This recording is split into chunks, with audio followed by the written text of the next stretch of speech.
Bonjour Bandalandi, Bandeko Nangai Balandi ya Chronique du Net TV, section musique. Tout a passé na kopesa na numbote, soit ko dédié émission na ndeko na biso Sami Mbembo na niveau ya France, ndeko Nangai pe Irene Mabweni na kaka ndenge ya soutenir ya kozala ba fan ya solo oyo baza ko défendre cause ya musique na biso.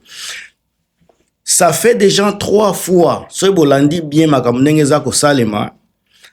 Roger Ngandu a la 3e émission, toujours ya ko attaquer Wera, d'une manière ou d'une autre aza ko attaquer Wera Son.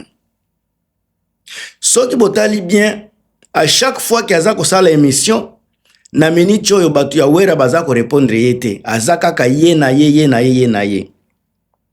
Na internet ezana batu yo ba koma toujours ba victime ko victimiser JB Mpiana. Soki batu ya Wera Son ba sali émission ba bandi ko sala réponse ba lobaka toujours que Wera aza mutu alingaka ba nini ba base alingaka ba biloko ndenge wana. Mais lelo tozomona quand on voit bien quand on examine c'est JB Mpiana qui est à la base ya ba polémique. JB mutu azal na base ya polémique. Mingi batu ba lobaka Wera Son mutu atindaka Sankara Dekuta ba attaquer JB. Ba sele ba loba ba tomona toyoka yoka baleka. Mais ce qui botali bien bolongoli ba bilobela ya ba sele vous allez voir que Roger Ngandu mutoaza na base ya ba polémique oyo kotaka entre JB na Wera. A part ko ya koloba makambo ya ba poison. Ayaki na makambo ya ba poison ke Kofi ba nani ba lobaki ba losolola ki makambo ya poisonner soki JB. Ba tia Wera ba démystifier ki makambo wana elekaki nango kaka boy. Ye kaka aza koya na makambo ya soki kisi solokeli papa ya otaki kokufa. Ngai nazoya komeka ko pesa mwa point de vue nanga na ba makambo wana nyoso na kati ya video oyo alors na kosenga na bino bola nango tina suka po comprendre pourquoi j'ai fait cette émission juste pour na ko défendre ne fiske la valeur ya Wera Son. Et puis bon, ce botali bien, depuis que Wera Son a sali retour na ye sur la scène internationale, na ba concert, et comme il tangu pe, ndeko na biso Roger Ngandu, abandi ko sala ba pike wana. Sika tangu baza ko lobela makambo ya ba polémique, Roger Ngandu, po aza porte-parole à JB. Et puis ti lelo totikala jamais koyoka ba pesa e punition be ba pekisa na makambo aza ko komeka aza ko loba na réseaux sociaux, cela veut dire que eza ko engager directement JB Mpiana.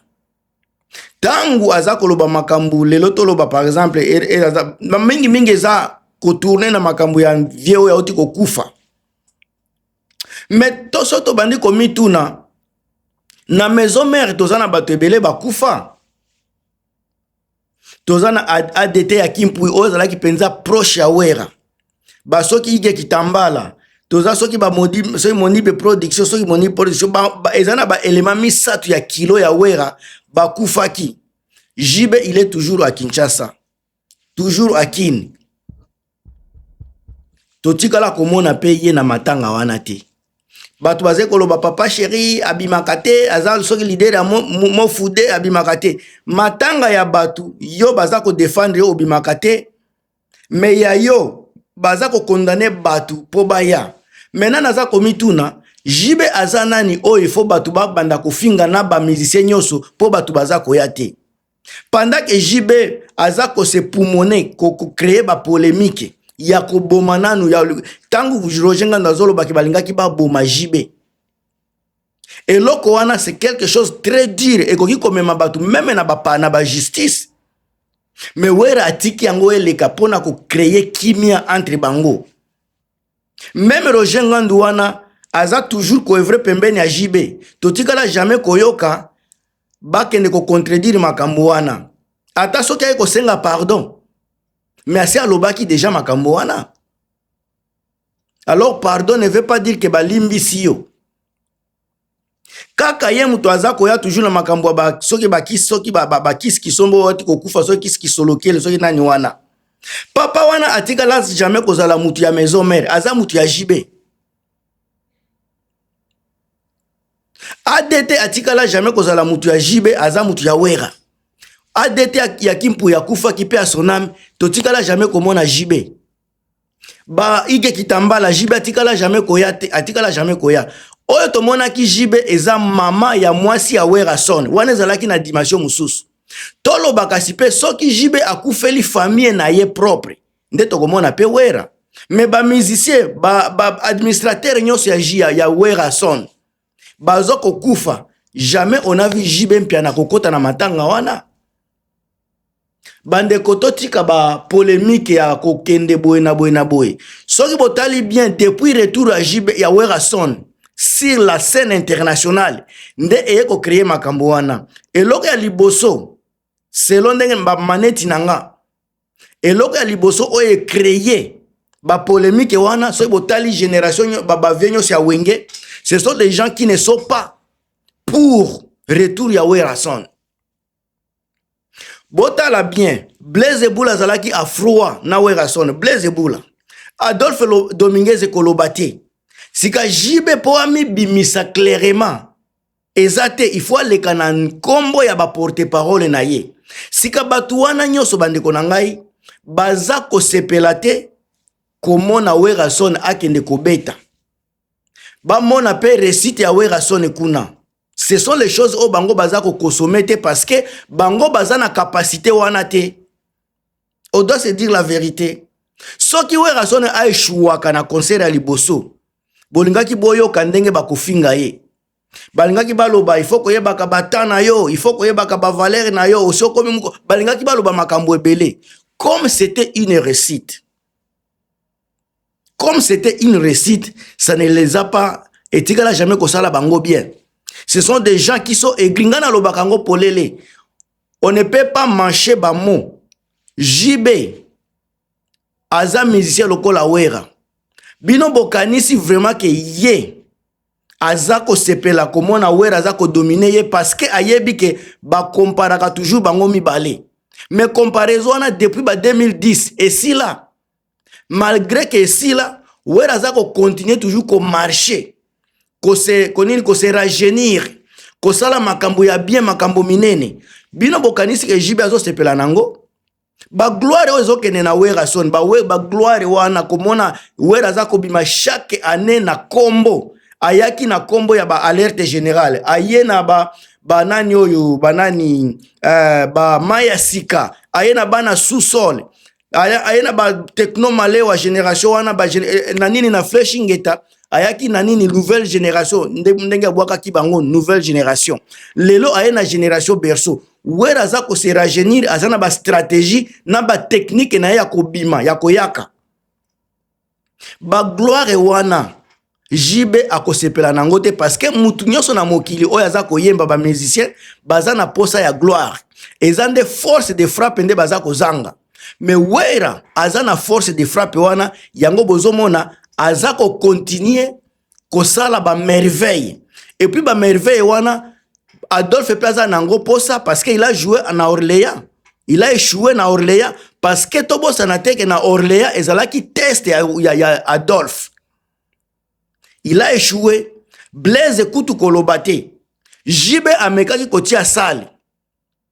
Ye moko akata ba billet kama kite place ya $1000 mais il y a 1000 personnes, il n'a pas été capable de kotondisa.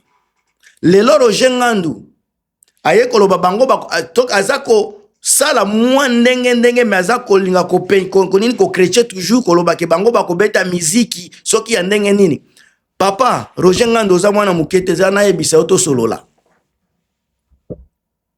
Miziki oyo bino boza koloba na miziki ya kilelo, miziki wana eza ya kipase, miziki ya jibe eza ya catégorie, eza pona mutu nyonso te.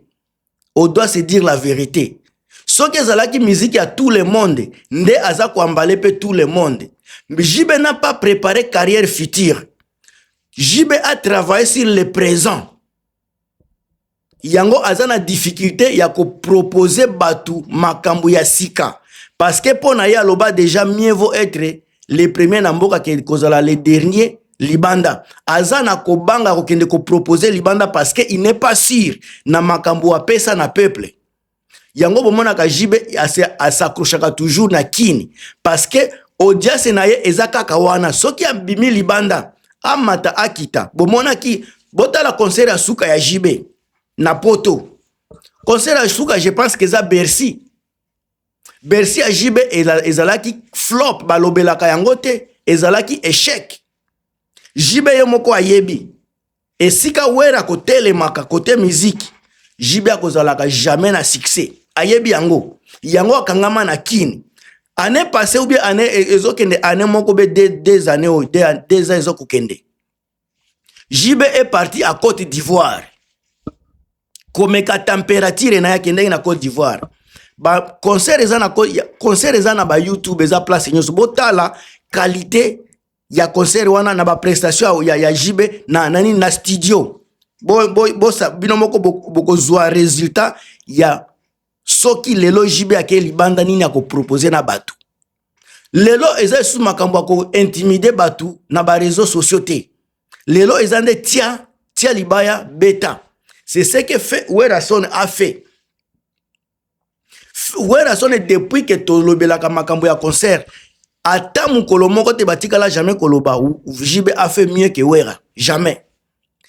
Yango etosongi pe na ba CD, na ba disque. Vous allez voir que na Congo nde tolobelaka makambo ya ba œuvre na marque moko ya ki moins intellectuel, ya ki moins intelligent na koloba bongo. Batu bazana mayele nde bakoloba. Musique ya oyo baza koloba musique ba œuvre. Yango nde eza kobinisa monde. Musique oyo eza kobinisa monde te eza œuvre te. Bozo Michael Jackson banzembu na ye nyoso atikala jamais koyemba nzembu ya slow. Eza banzembu ya mbangu banzembu wana nyoso eza ba œuvre. Soki lelo ba betting black or white batu bakotelema bakobina. Boyemba nzembu soki ya thriller batu bakotelema bakobina. Yango nde baza kobenga ba œuvre. Baza kobenga ba classique. Soki bozongi pe na système ya Werason. Wera a si protégé avenir na ye. Ayebi na concert batu bakendeke ko sepela. Bakendeke na matanga te. Yango a prépara avenir na ye. Sur tous les plans. Soki boye na banzembu ya slow. Azana banzembu ya slow o eza ba œuvre. Boke na Nikide. Boke na Chantal Switzerland. Boke na 13 ans. Boke na Blandine. Banzembu eza wana o deja eza ko protéger. Banzembu slow côté banzembu slow tolobaka barumba. Wera za nango. Eza kaka wana te. Boke ton amour. Boke soki na nini téléphone. Vous aviez écouté ba téléphone. Donc azana banzembu oye kolobisa batu côté barumba.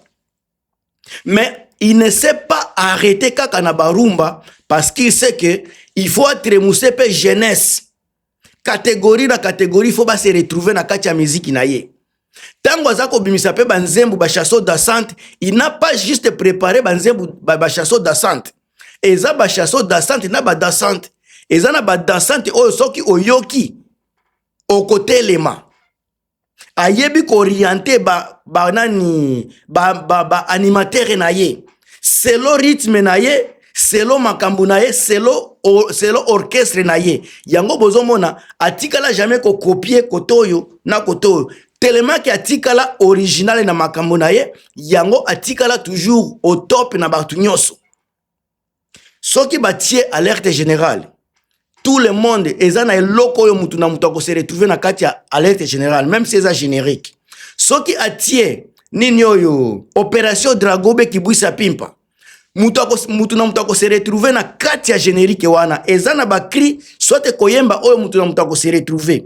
Par exemple opération Dragon na ebandeli kaka cette parcelle n'est pas à vendre et kenda et sala makambu kaka eloko wana. Banze ba cri ya wenge donc album wana ekanga na banzembu, na ba cri, na ba guitare. Azalaki unique à ce genre.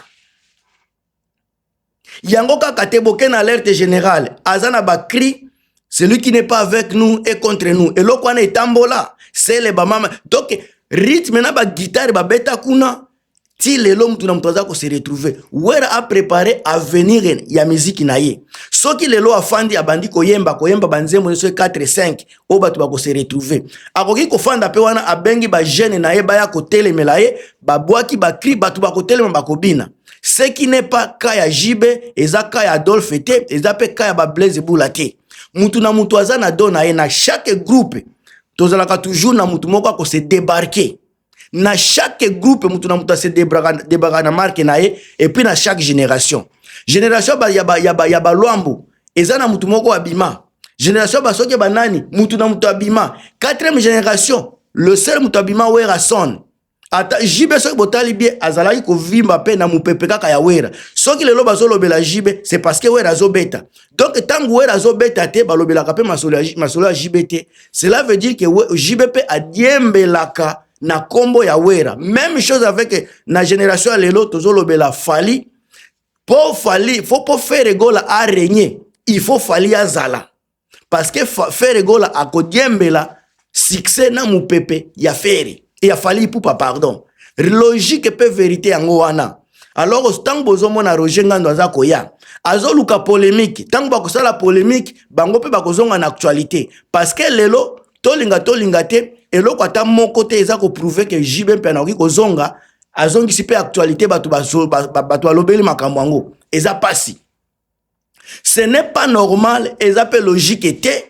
Comment presque impossible Jibe aya kosala likambu o batu bakoloba o a fait loko ya sika ekozala lisusu te parce que na kati ya génération tant to lobelaka soki 4e génération soki nde ya ba wenge depuis ba 2010 Jibe a stopa musique na ba 2000 soki seti kuna atika musique mais Wera za ko continuer ata so tomati to kiti album oyo ya Tekno Malewa nandimite ke Jibe akoki kotelema devant album wana nandimite ezala kote ba concert à répétition ya la Zamba Playa ezala ba animation nzoto na yo malewa concert wana esala soki 2 ans ebeta kaka concert sans album ebeta kanango kaka mais lelo soki to bandi ko lobela nini nde Jibe a proposaka na monde oyo bat bazako consommer ezate ezalaka toujours na milliers ba congolais et puis oumelaka te kaka na milliers ba congolais libanda te Blaise Bula kolobate Adolphe pe kolobate alors bango tout baza koluka polémique tangu ba moni moninga na bango Wera Son apumbwe bango tu balingi ba djembela pe mupepe wana c'est normal mais réalité ezaka réalité sans Wera Son wenge kozala lisu elingaki ezala lisusu te. Le seul personne oza ko mema wenge likolo malgré âge na ye ba misusu batika déjà bakuf batika nini compétition na batika marathon kala mais Wera tikali ye moko total écart entre Wera na batu nyonso ya wenge écart eza mulai makasi et puis soki toke na podium ya Wera Son vous allez trouver des jeunes baza élégants bazo yemba bien, bazo bina bien, baza na banzembu ya bien, bavoko ya bien, baza ko interpréter bien. Adolphe azana nani? Blaise azana nani? Jibe azana nani? Batute. Côté animation, c'est toujours Wera Son, maison mère. On doit se dire la vérité, Jibe azako vivre na mupepe ya Wera. Ba nani Roger Ngando azako ya, onyo azako loba, azo lukisa batu batia ye kan balobela pe bango tangu Wera tiaki banini badate na ye est-ce que ayaki ko kreche batu onga na kosala boy koleka boy na boy mais Roger Ngando pourquoi ayeko lobanga na ko beta musique lokola net Michael Jackson était déjà ça ko reconnaître grandeur ya Wera Son koloba Michael Jackson bebango ba ko beta musique ya kofanda donc ozala musique ya malili et ozala na moto te ozala na effet donc concerne na bango déjà ezola kisaki ya malonga kozala te bane ona komi na suka na kokota pena na ba détail belete pona ko nangite na vexer batu na mtu na bino Gilmas bo partager bo commenter on est ensemble à plus